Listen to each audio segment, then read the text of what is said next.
Well, guys, that's all for today. Honestly, I'm really happy with my flow today.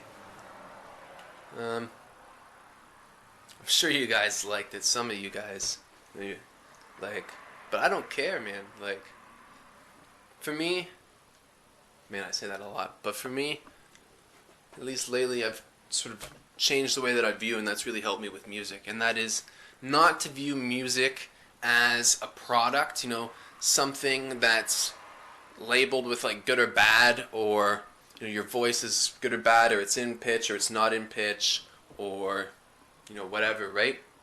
Stop looking at music as it rhymes or it doesn't, or it flows well or it doesn't, or it was perfect or it wasn't, you missed a part or you didn't, and just start looking at it as an experience. And if you look at music like life, if you look at art like life, exercise like life, anything like life, you'll make these realizations, and that is that we all start with pretty much nothing. So, when we're children, we have this sense that, it doesn't matter what we are because of what we can be, and we become it. But then as we become adults, we start to think, well, we can't be this because of what we are. So, really for me lately, music has been getting back to that childlike state of non-worrying, non-judgment, non-labeling, and a lot with meditation, mindfulness as well, and breathing. Honestly, I've got asthma, so doing music and singing and rapping, beatboxing and all that stuff, even dancing, exercise, it's never come easy to me. But when I was a kid, maybe, I don't know, 16 years old or something, I knew that it would hurt, and I knew that it was going to practically collapse, and that I wasn't going to place well, and no one would respect, my accomplishment. But he said, what, screw it, I'm going to go and, pick the longest race available, and I'm going to race that one. I could have picked a short one, and maybe I would have won and been tired afterward and been like, yes, well, I finally won, and this is what I can do. And I would have just done these little sprints. But I went for the endurance running, and, it definitely didn't come first, and I was killing myself the whole way, but, I finished, and I actually didn't finish last. And before I did that, I thought it was pointless because I wasn't cut out for sports or whatever because of that. And if you can't do good exercise, then you're not cut out for anything, because exercise is so integral to life. But you know what? I guess what I'm trying to say is that I let myself not care about if I'm skilled or not, or if I'm doing it right or not, or any of that. It's not that I don't care, it's just I let it cease to exist, the concept of those things. And, I smoke weed. That helps. Definitely helps. I really care about the world quite a lot, and it stresses me out to no goddamn end. The way that some parts of this world are going, and I don't mean places, but like society, there's definitely got corrupt aspects of it, and people, I think, are suffering a lot these days through just trickle down corruption, I guess you could call it. Nobody really knows what they're doing. I don't think anyone's truly happy. They really get pleasure mixed up with fulfillment. But basically what I'm trying to say is that through rejecting these things like I need a job, or that I have to do things a certain way, or I have to have a skill that people are going to appreciate, or I have to make money, or I have to do what I'm already good at, what I'm talented at. Like, I don't believe in talent. People might look at me and say that I have talent, but I don't have talent. All I have is passion, I guess. And because I've been looking at the world like this for a long, long time, like since I was probably 10, just wondering why it's like this, and what can be done about it, and why nobody does anything about it. And what I realized was that nobody had a plan, and nobody wanted to talk about it, and nobody had anything to say about it, really, besides that was the way that it was.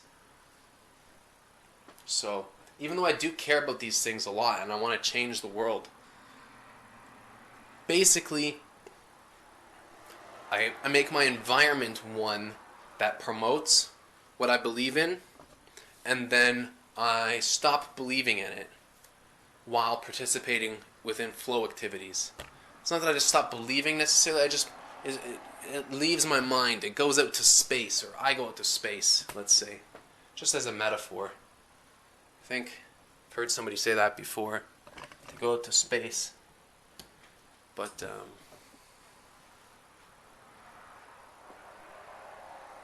and you know, I take whatever break that I need. You know, if somebody asks me a question and I don't want to answer it, then I don't answer it. If somebody asks me a question and I don't want to answer it in an upfront way because I know that they're going to take it a different way, then I'll answer it in an unupfront way.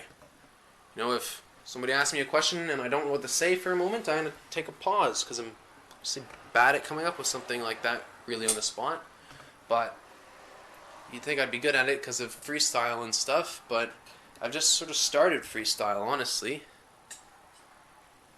Before I used to neurotically write things down and try to make everything perfect. And I ended up, you know, I wrote a bunch of songs. I produced one song, had 4 total songs that I thought were pretty good. I thought they were really good. And I had an audio file for them and I could sing them, but I hadn't recorded them. But I don't know, I put so much pressure on myself that it ruined the entire experience for me. So what I decided to do after taking a long break from music, like, I don't know, at least 6 months, probably almost a year, honestly, taking a break from it. And I decided what ruined it for me was the experience. So if that was so important, then I'd focus on the experience first. And I didn't really come up with this myself. I'm just sort of taking this from people, from books that I've read, and courses I've taken, meditation and flow and stuff like that. And, you know, success skills, people on YouTube and TEDx and all that. You know, I really don't think there's any one source of information that you can get, you know, your information from. Because the most intelligent, wise people that I've known still have loopholes. And they could be totally wrong about some stuff. Like, most of the stuff that they say, like, when you don't focus on a person, whether they seem trustworthy or they don't seem trustworthy. Don't focus on that. Focus on what they say. It's just like in soccer, you know, you keep your eye on the ball, not on people's feet, so you don't get tricked. You know, not on people's faces and their hands, whatever. Keep your eye on the ball. And if you pay attention to what people say, the people that seem untrustworthy often will say things that are just revolutionary, and they have no invested interest but to help people on an individual level. There's nothing to gain. But these are the people that are scrutinized the most, like Russell Brand. And then people that seem trustworthy, you know, politicians and, you know, business people, stuff like that, you know, news reporters, they seem trustworthy. Of course they should be if they're, you know, reporting everything, but often these are the least trustworthy people. Just pay attention to what they say. Any person in any role can be corrupt. Any person in any role can be a good person. Someone could be in a gang and be an extremely good person, but the circumstances of their life doesn't allow them to fit properly in society. You know?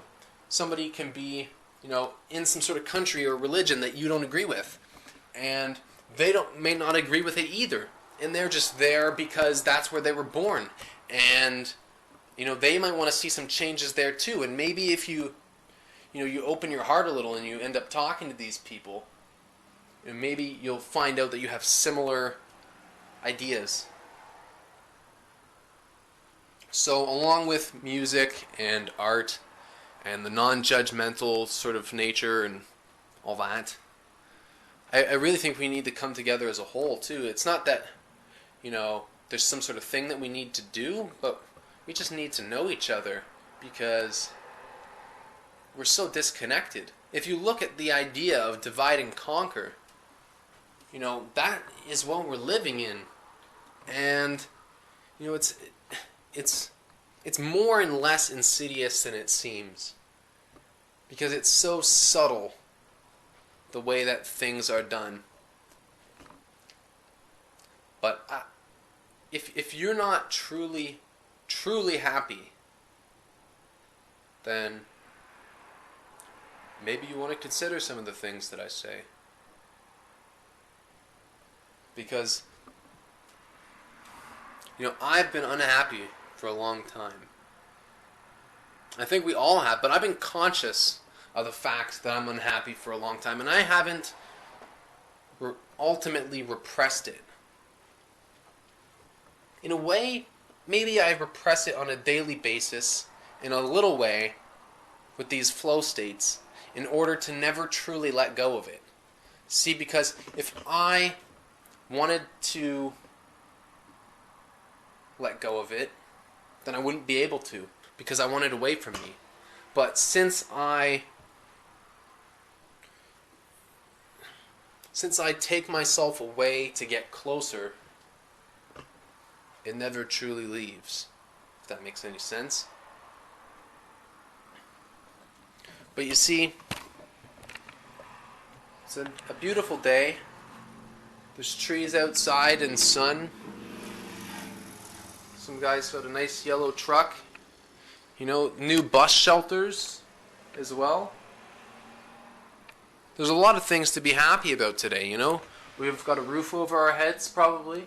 We've got food in the kitchen, probably. We got clothes. We've got loved ones. We've got art and beauty. We've got this thing we call ourselves. Music. Entertainment. Knowledge. So why are we so damn depressed all the time? Why is it that we can have all this stuff and we're still depressed? Well, maybe it's not what we're missing, but what we have too much of. We're definitely missing some stuff. None of us are getting the proper nutrients. There may be some people that are doing quite well, but even they're not getting everything that they need, because we probably don't know everything that we need. So we're definitely missing some stuff. But we have way too much of some stuff that we don't need. For example, I really like this. And I like art. But, this is a gift, So that's one thing. But all these other things that I have, I got that because I liked it. And I do like it. But, in some way it satiates my soul, where I don't have to make something like that because it's up there. But it also inspires me. But, there's other things that I have, but this is just me stuff. But I guess what I'm trying to say is I have a lot of distractions. We all have a lot of distractions. I've removed a lot of them. I don't have a TV, computer screen over there, but I don't have a television. I don't watch television. I don't do entertainment for the most part. I'll watch something if I think I can learn something from it, or I think it'll invigorate my soul or inspire me. But I don't watch something to just watch something. And I don't go out and drink just to go out and drink. And I don't go out and work just to go out and work. And I'm not ultimately totally happy. But for the first time in my life in the last few years, I've started to finally feel like I'm on the right track. And that has been really something.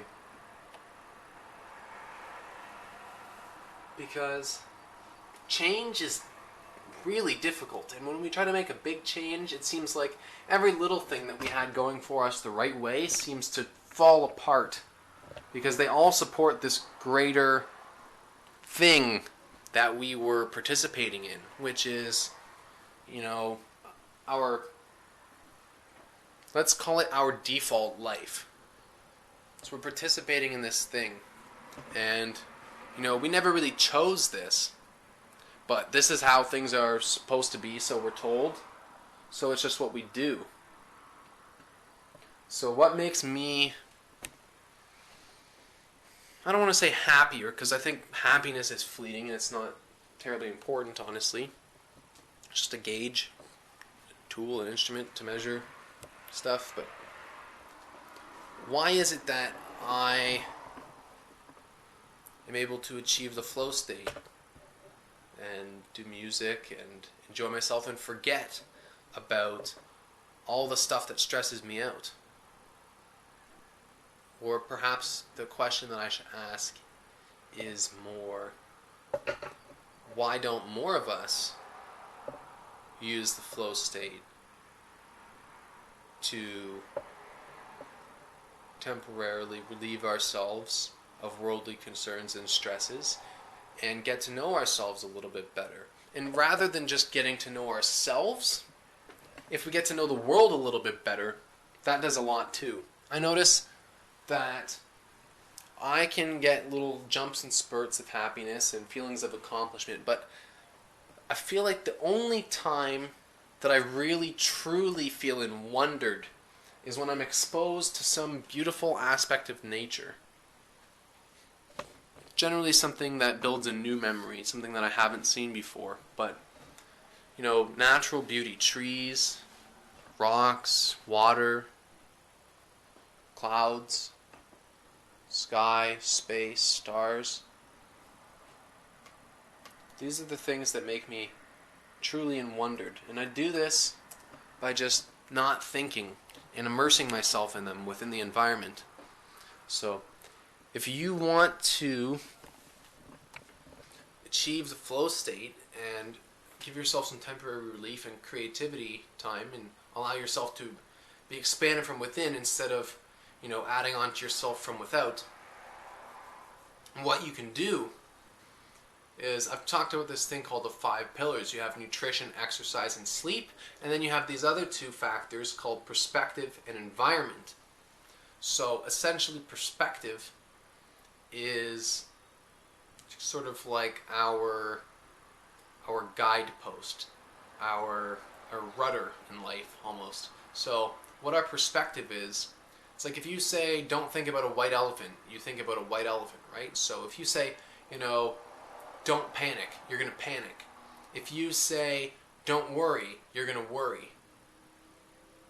So perspective, there's a lot to learn about psychology, and I think everyone should learn about psychology because I think that's your birthright, really. You're being controlled if you don't know about psychology. It's just a given.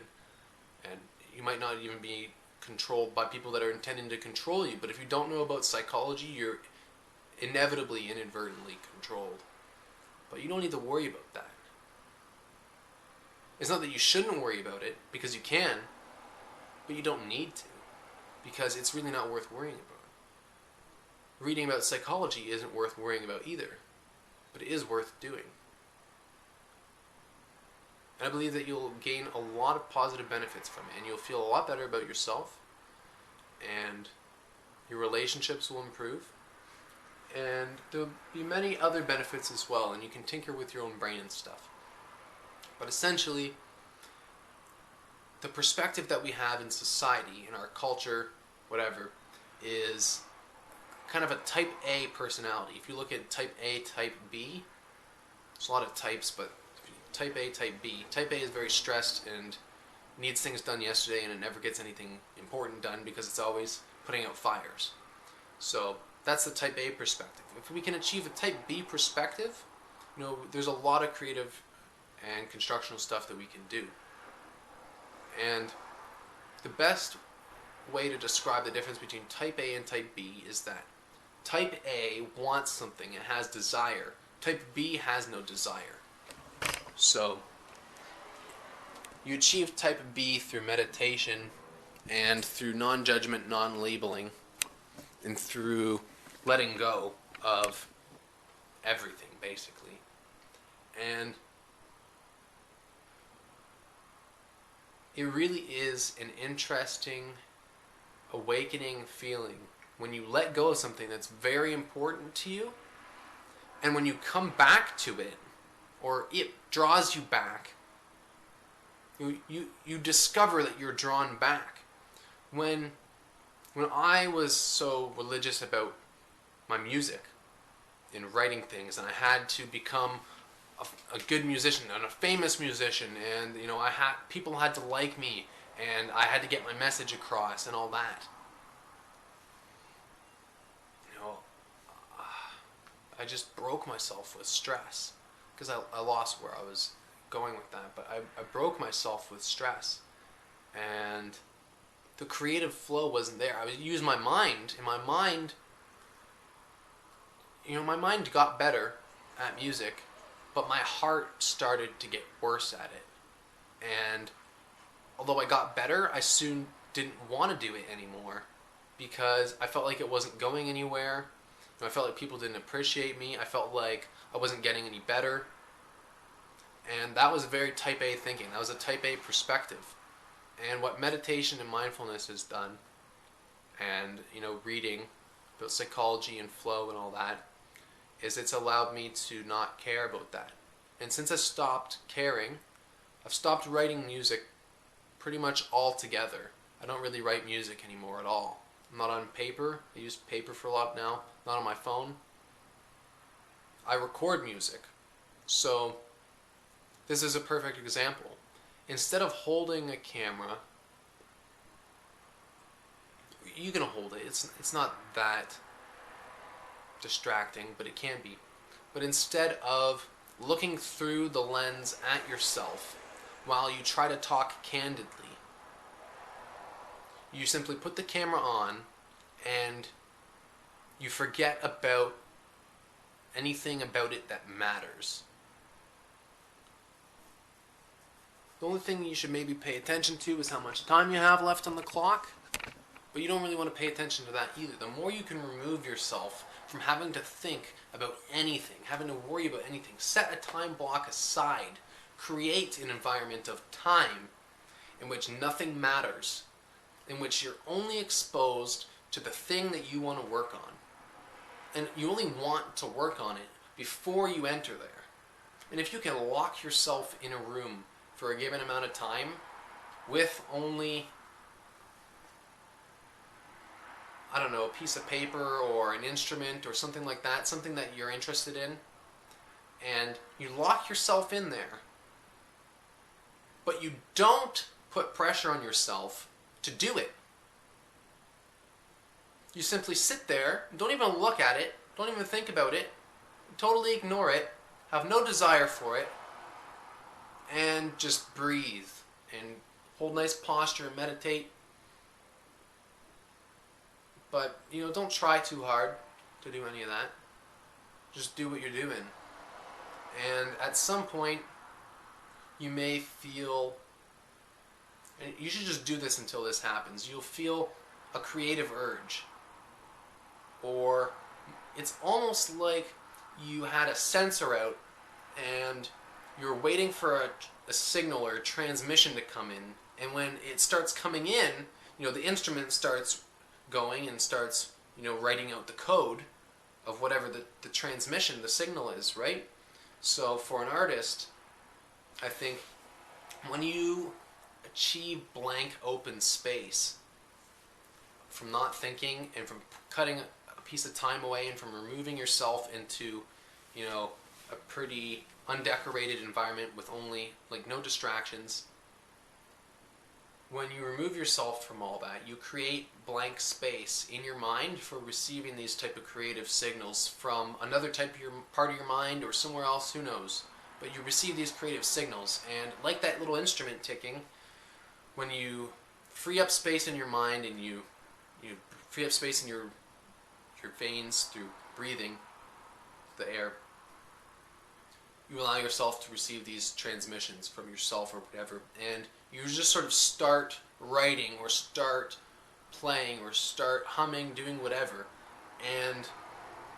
or you might just start imagining something in your mind and you could visualize it. And essentially what you do is don't think, don't worry about whether it's good or any of that stuff. That stuff doesn't matter. You don't have to not do it. You could do it if you want. It might happen. It's bound to happen.